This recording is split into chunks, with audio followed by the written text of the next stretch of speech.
Good afternoon, everyone. Thank you for coming.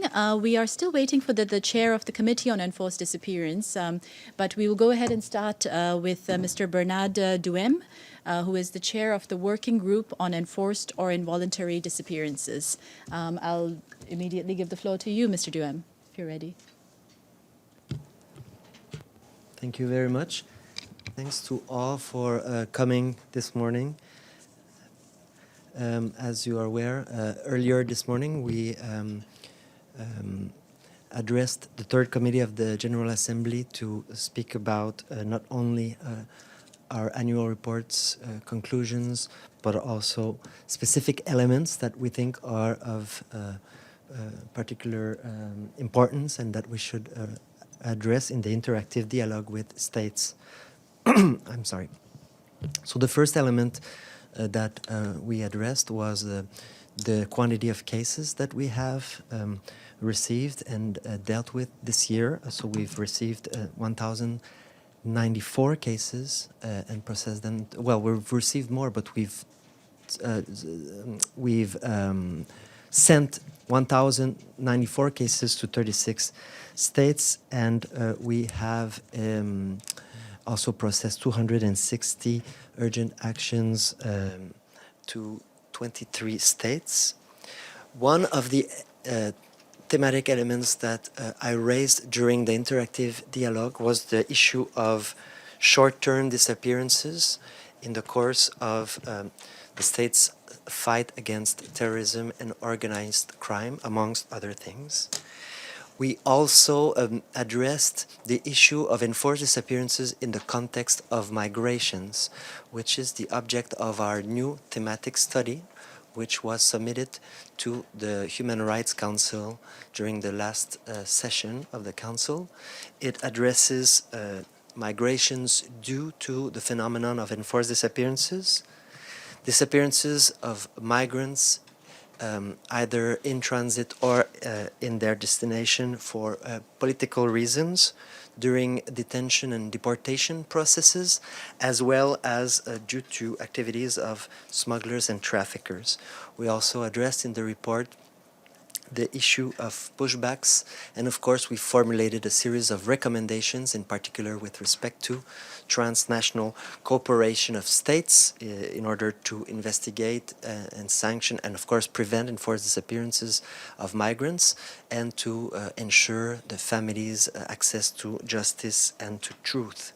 Another very important element that we raised during the interactive dialogue was the issue of reprisals. As you are aware, there are several family members or human rights defenders that try to use the UN's human rights mechanisms, including the special procedures, including the working groups procedures, and face reprisals. And this is an issue of high concern for us. During our last period of sessions in Geneva last September, a human rights defender and family member of a disappeared victim was captured and disappeared for a short period of time while he was on his way to Geneva to meet with us. So this is extremely worrisome. Finally, we also addressed 2 points. First, the importance of country visits, in particular announcing our visit to Sudan in November of this year and to Ukraine in June of next year, as well as the importance of a firm commitment of all states in the fight against enforced disappearances, in particular by ratifying the International Convention. And we reiterate in this sense the campaign launched by the High Commissioner to double the number of ratifications of the Convention in the next 5 years. Thank you very much.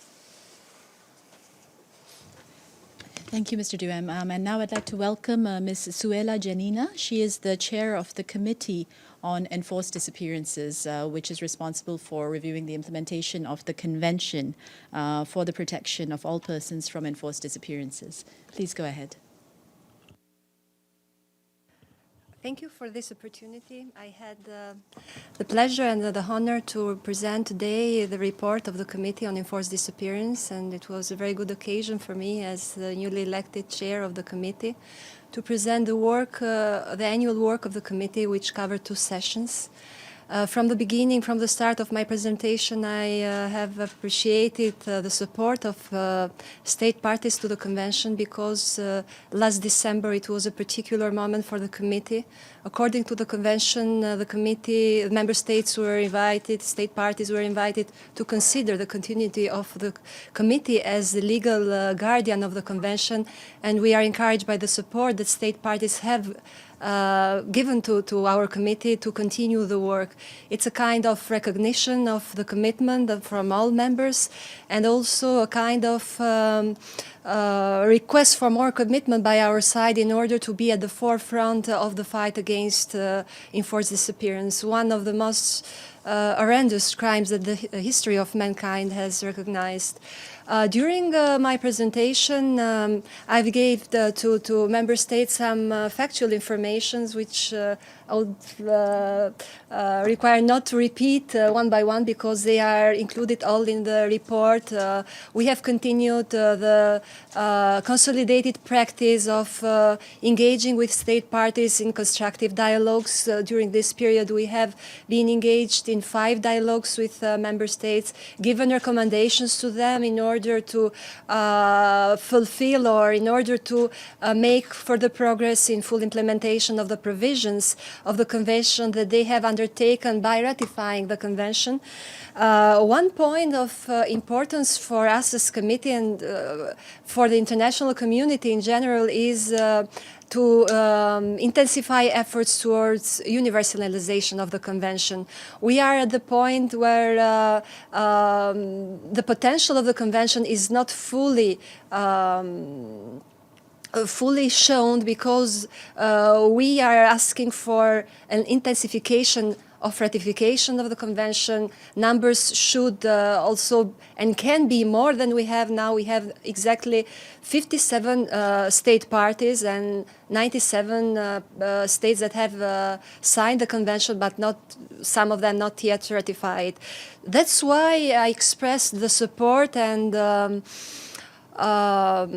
the optimism of the committee to be engaged in the campaign of the High Commissioner of Human Rights for achieving the aim of doubling of ratification within 5 years. Also, important aspect of the work of the committee remains on addressing urgent cases. We see that there is a growing number in urgent cases presented to the committee. Urgent cases are very specific mechanisms that has been provided in the convention in order to give the opportunity to the family of victims to have a kind of instrument for searching and locating the disappeared person. Is not only a legal instrument, but an instrument that is based on humanitarian objectives. So we have seen that states are eager to cooperate under this mechanism. It's not a mechanism that can be on the choice of states. So differently from a mechanism under Article 31 for individual complaints, this is a mechanism that is mandatory for all members, for all state parties.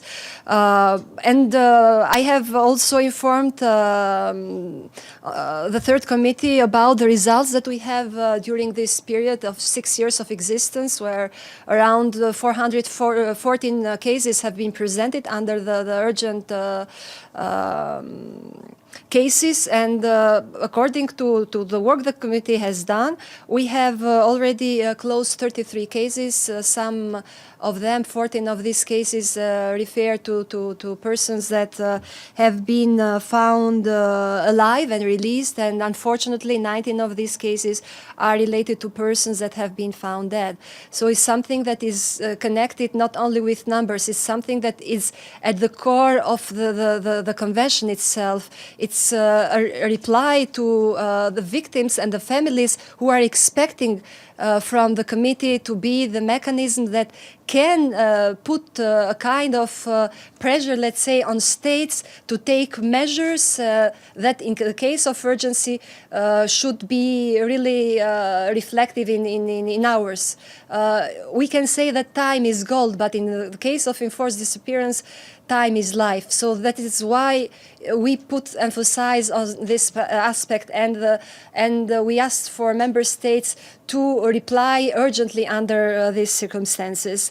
One of the points that I would like also to share with you is that we are having a very good cooperation with the working group. Sometimes it's not very well understood why our two organs and how they cooperate with each other in order that with different mandates we achieve the same objective and aim. The objective is that this phenomena that is really ugly in all aspects, morally, legally, politically, should be put to an end. And it's the time that no one should be accepted to be faced with this phenomena. There are a lot of factors that coming together can influence and can make us work harder. The committee working group, they are doing their part. Member states from the other side, civil society, we all could put a pressure in order to make a stop to this horrendous crime. Thank you, Ms. Janina. We'll now open the floor to questions. If you could just specify whether your question is for, which chairperson your question is for, or if it's for both of them, that would be helpful. Yes, please go ahead. Matthew Lee, Inner City Press. Thanks a lot for this briefing. I'd wanted to, and I'd wanted to ask about at least two seemingly high-profile cases of actual disappearances. One is in Yemen. A well-known commentator, Hisham al-Omaisi, has been missing.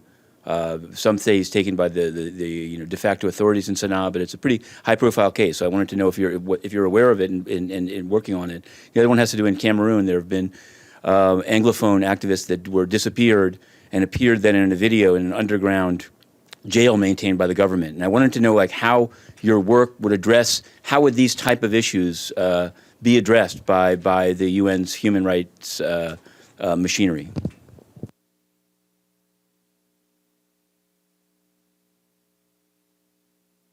Allow me to start by replying that, not specifically to the question, but to understand where the similarities and differences between two bodies are.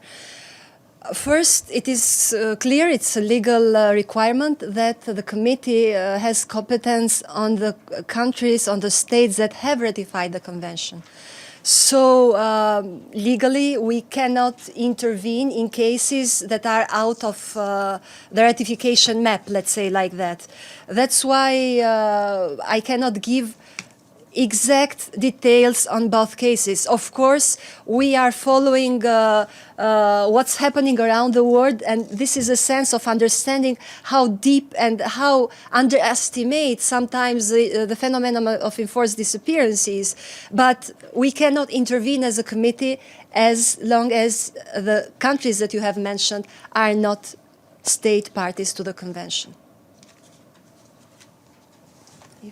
Mr. Duhaime, is there something that you would like to add? Or? Thank you, Matthew, for your question.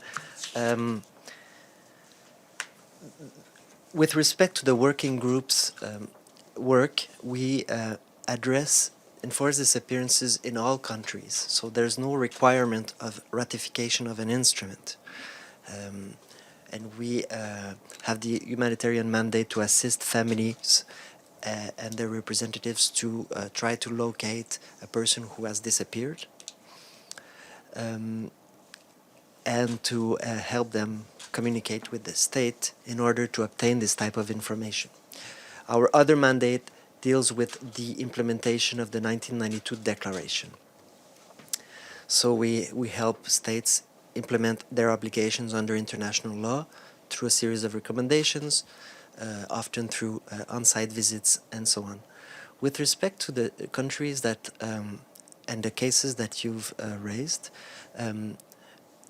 as the group has previously said, it's impossible for us to comment on a specific case per se, because these are confidential processes for all sorts of reasons. But of course, we want to ensure that the communication between the families and the state authorities will be preserved. Our priority is first to locate the person, and of course also not to put anybody in greater danger. This being said, you will find relevant information not as to the specific cases that you've mentioned, but as to the two countries in our annual report, and more specifically the statistics at the end at Annex 2, which address both Cameroon and Yemen. You will see that there's a number of cases that are outstanding, a certain number of cases that have been clarified, meaning that we've obtained information from either governments or from the source as to the specific location of a person or of the person's body if this person is deceased. Interestingly, also, I will draw your attention to the two last columns of this annex, which deal with general allegations, whether we've sent a general allegation to a country or not, and whether this country has responded. There's been general allegations sent to both of these states in the past, and these general allegations address a systemic situation dealing with enforced disappearances. So sometimes it's a problem of a pattern of enforced disappearances, sometimes it's a problem related to a specific context of violence, sometimes it's a situation related to inadequate legislation and so on. So perhaps this can provide you with information useful for your research. Thank you, Matthew. Just to let you know, the annual reports of the committees are all available on PaperSmart. All the GA Third Committee reports are available there. We had one question here, then there, and then here. Please go ahead, Mario. Hi, I'm Mario Villar with EFE. Could you give us an update on the work that you're doing regarding Mexico and specifically on the cooperation of the government after so many cases of disappearances in the country? Thanks. Thank you. Mexico is a state party, one of the state parties that have gone through the constructive dialogue with the committee. It's one of the cases when specific concerns have been forwarded in our concluding observation. It was one of the cases when the committee has asked for a review after 3 years. Usually we have a period of 6 years review for the report. But in case Mexico, because of concerns that we have for information and during the dialogue, we decided to take Mexico after 3 years. The second aspect of our cooperation is the dialogue. The second one is an element or an instrument that the Convention has foreseen. It's a visit that the committee have asked. It's the first country where the committee has been engaged in intensive dialogue with the state party. We have asked the visit according to the informations that there is a pattern of systematic enforced disappearance in the country. And from 2013, there has been a request. We have been engaged with Mexico in order to prepare the visit of the committee. And it was this exchange of communications for almost the last 4 years. Recently, we had, regrettably, got a negative reply from Mexico for the visit. So Mexico has not granted the committee the possibility to visit the country. We believe that the visit is a good instrument for helping the state party to overcome the problem. We don't want the committee or the convention to be seen as a part of the problem, but the part of the solution. We are here with the instrument that has been given by the convention in order to support the victims. The International Convention is a very victim-oriented instrument, and the rights provided provided there are in the way that could help states to address the particular problems that they have within the country. We are following closely with the information that we periodically have from civil society on the situation on the ground. We have recently followed that Mexico have approved the law, general law for criminalizing enforced disappearance in their federal law, something that is a positive step. But we believe that the visit still, the committee is of the opinion that the visit will be a good opportunity to touch base with the civil society, with families of victims, and in the good will of the committee to assist the country and to work together with the state party in order to address the situation and to realize the aim of the convention, that one day we don't have any case of enforced disappearance, not in Mexico, nor in other parts of the world. Would you like to supplement, Mr. Duhaime? Very quickly, so as my colleague just highlighted, of course, Mexico is going in the right direction by adopting this law, which my understanding has been through the legislative process, but still needs to be technically transformed into a law by the executive. So, of course, we're very eager to see this become an implemented law. There are also important issues that need to be followed up in terms of reforms that can have an impact on enforced disappearances, in particular a reform dealing with the functioning of the prosecutor's office. So this is certainly something that the international community will have to be looking into, and it's a positive step, again, in the right direction. We have issued, as I said before, our report on migrations and enforced disappearances in the context of migration.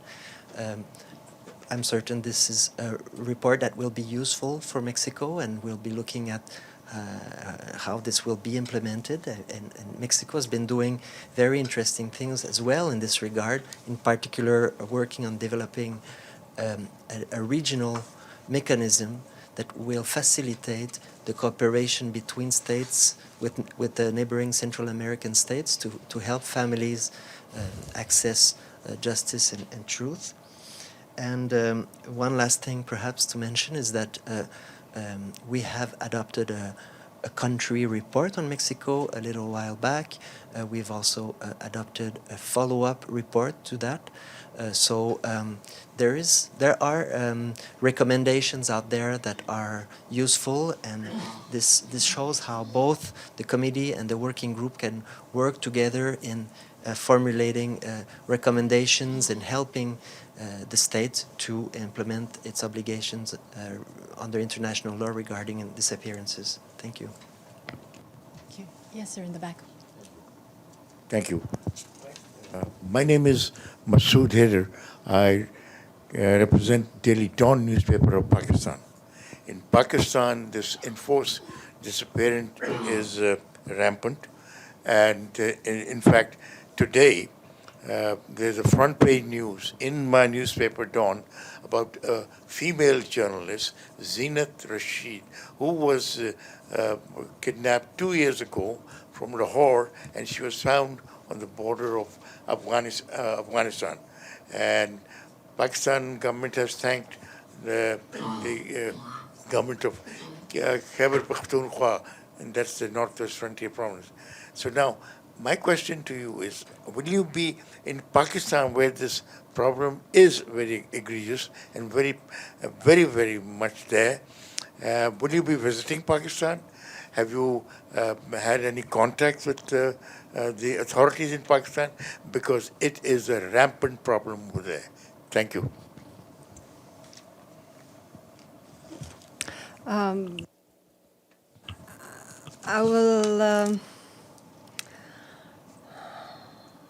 I will excuse myself if I repeat the same thing from the point of the committee, that unfortunately, although there are patterns that we cannot intervene, if the state is not state party to the convention, has not ratified the convention. That's why we come more and more again to the need to the ratification of the convention, and even in the regional level, I mean, efforts should be intensified more in order to give the opportunity to the committee to enter into the countries, to see the situation, or even to have individual complaints, because it's another evidence that it's not very encouraging.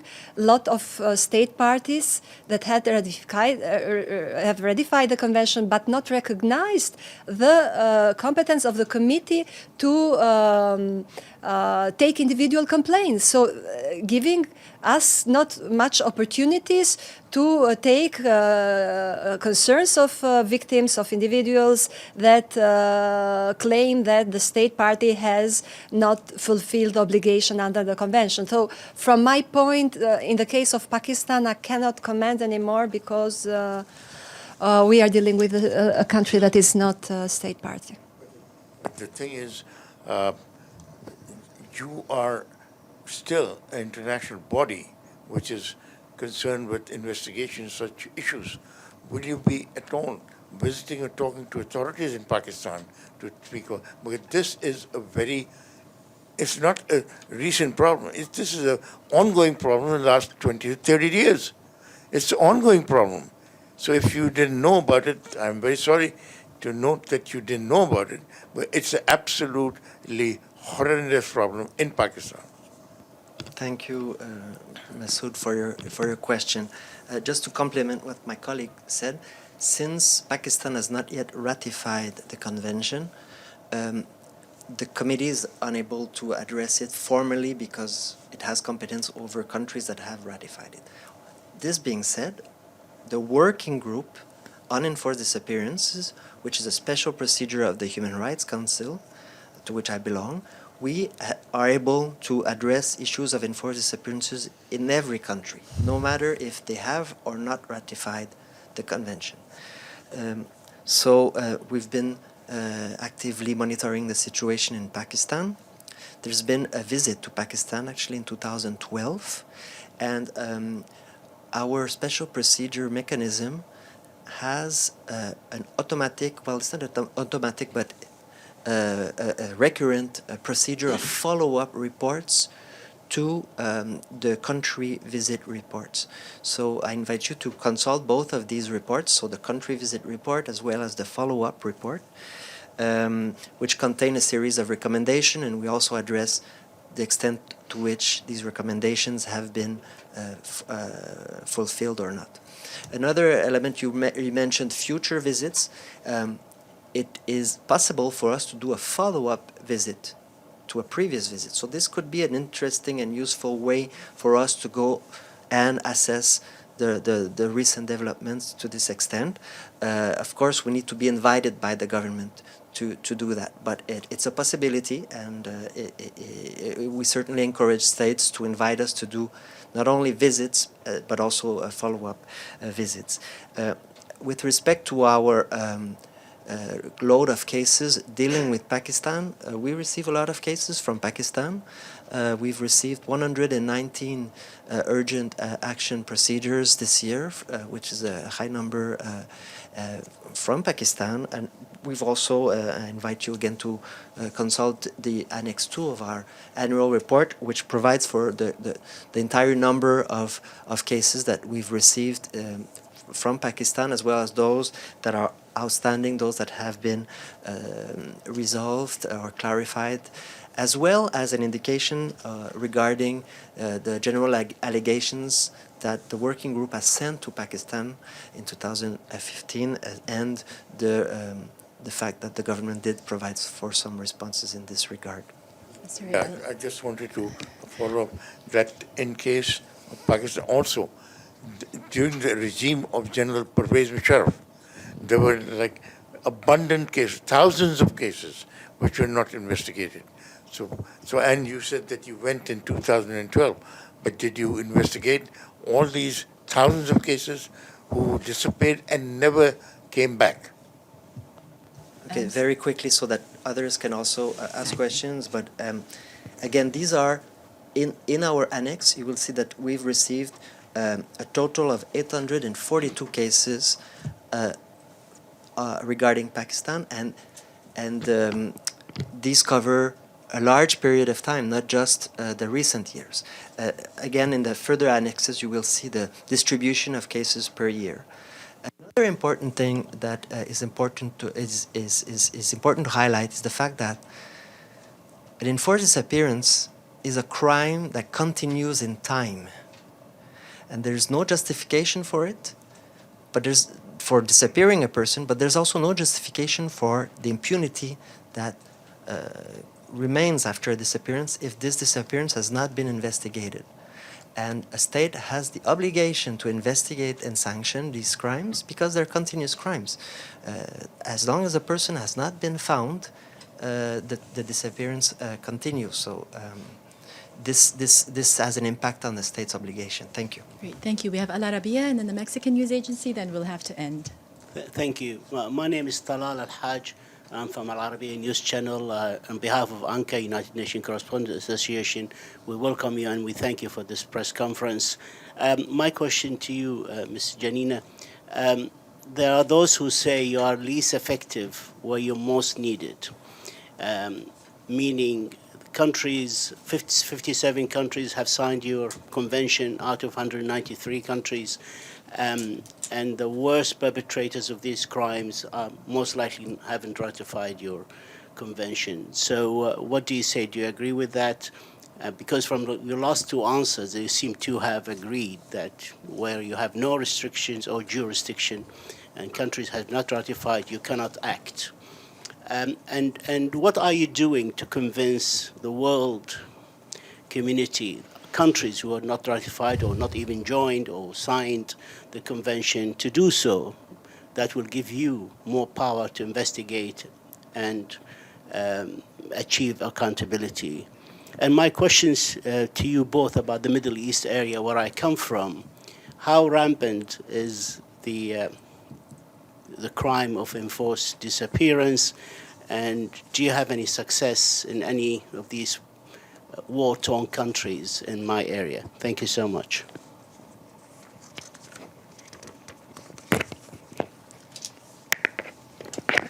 Perhaps to give them a moment to look for the information, we'll take the next question as well. No, that's fine. We'll take the next question as well, and they can answer both at the same time. Thank you. Mauricio Guerrero from the Mexican News Agency, Notimex. Just a follow-up for, on the cases of Mexico. How serious are the disappearances in the case of migrants going on in Mexico? And according to the reports you've been receiving, the problem of enforced disappearances in Mexico has gotten worse recently. Thank you. Yes, please do. Maybe I start with this question because it addresses the report. So, how serious is the enforced disappearances of migrants in Mexico? Every single enforced disappearance, whether it's of a migrant or another person, is extremely serious. It's one of the most serious crimes, the most heinous crimes that exists. So I'm very reluctant to gauge the level of seriousness of one particular type of enforced disappearance versus another. This being said, you are very well aware that there is an extremely serious problem of enforced disappearances in Mexico. There's a very high number of disappearances. There is also a very serious problem related to the rights of migrants in general, which have been addressed by several international organizations, whether it's the IOM or the Inter-American Commission on Human Rights or special procedures and so on.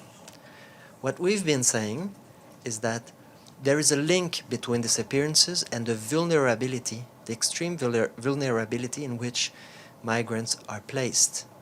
These people are often invisible because they are moving sometimes in an undocumented manner because they have to resort to this means because of repressive measures or very strict measures at the migratory level.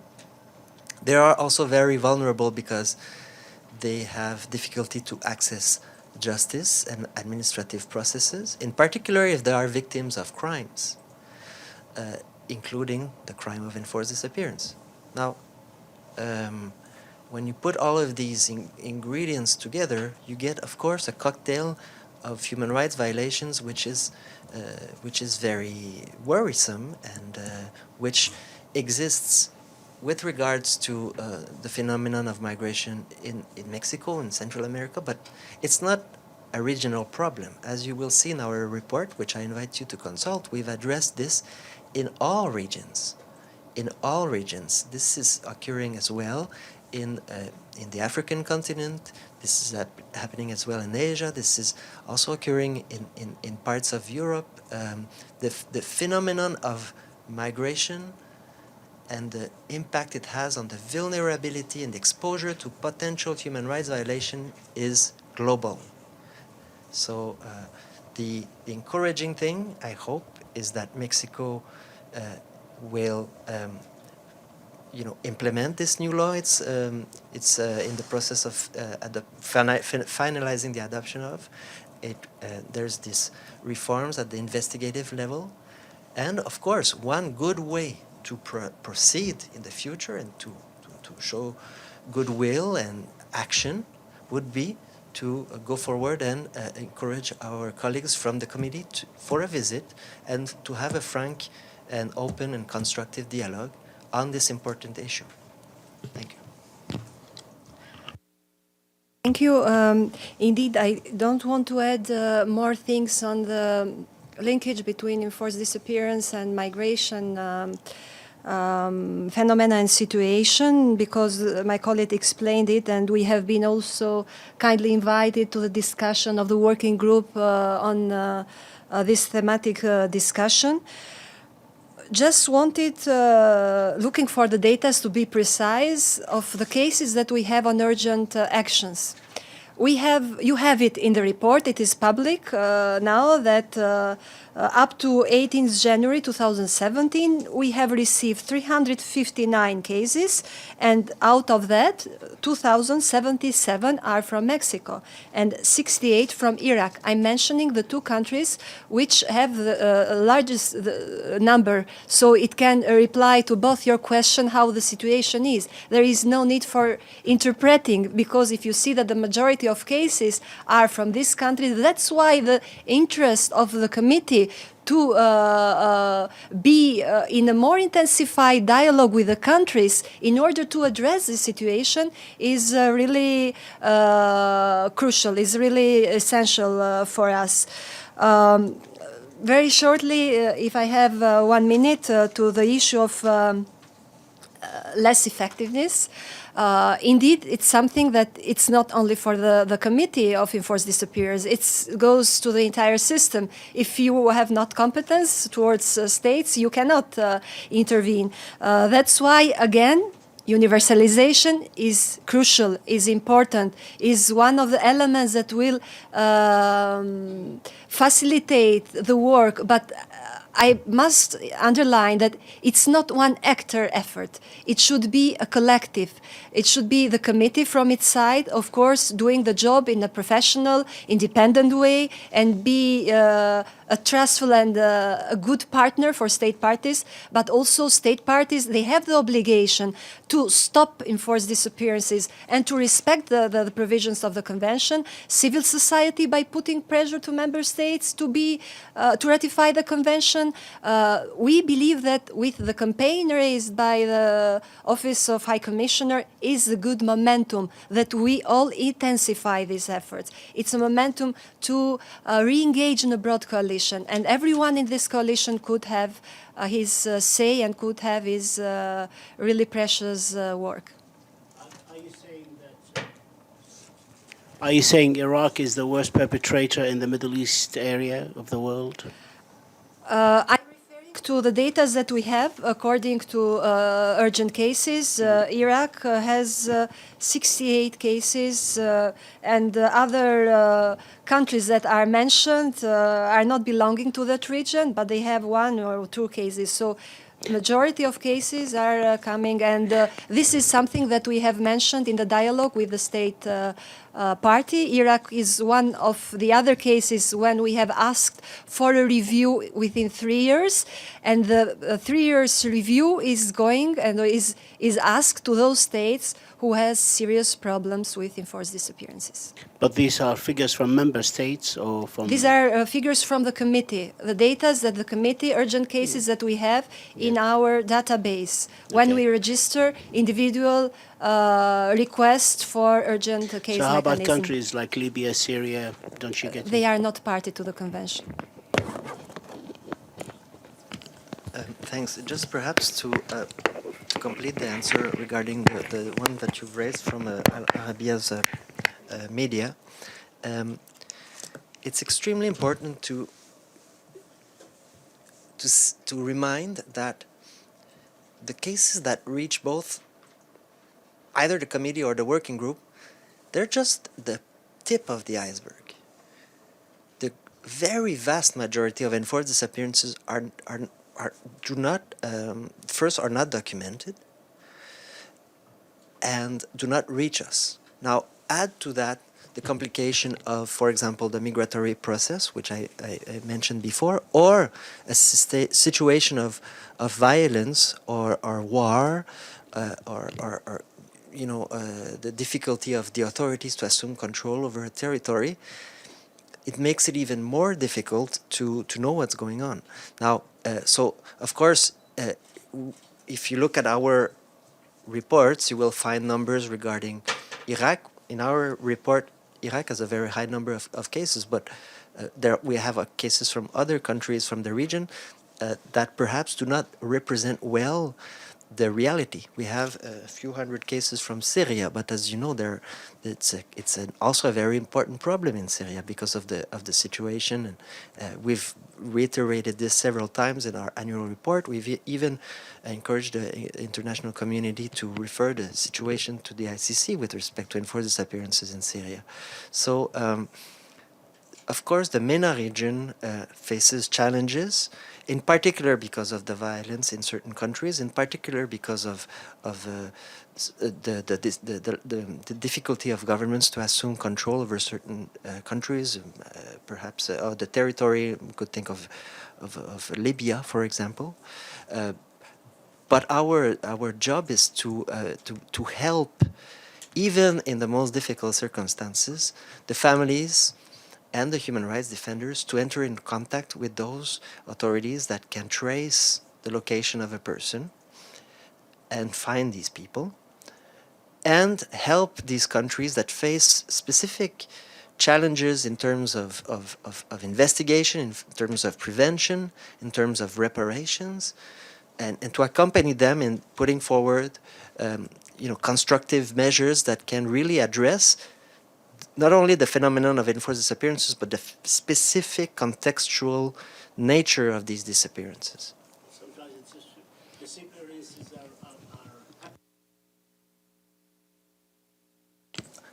Either states, of course, by definition, our mandate is to look at the phenomenon of enforced disappearances, which is by definition under international law, the capture of a person by state authorities, and then the further denial of the detention by state authorities. So this, by definition, we are looking at this phenomenon from the angle of the state action or inaction. If the state is not intervening or acting to prevent, investigate, or sanction, it can also be a contribution to disappearances.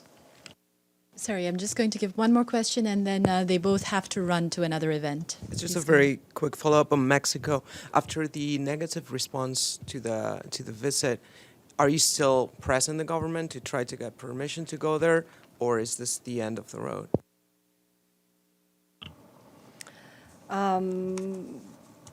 We have got this reply in our last session.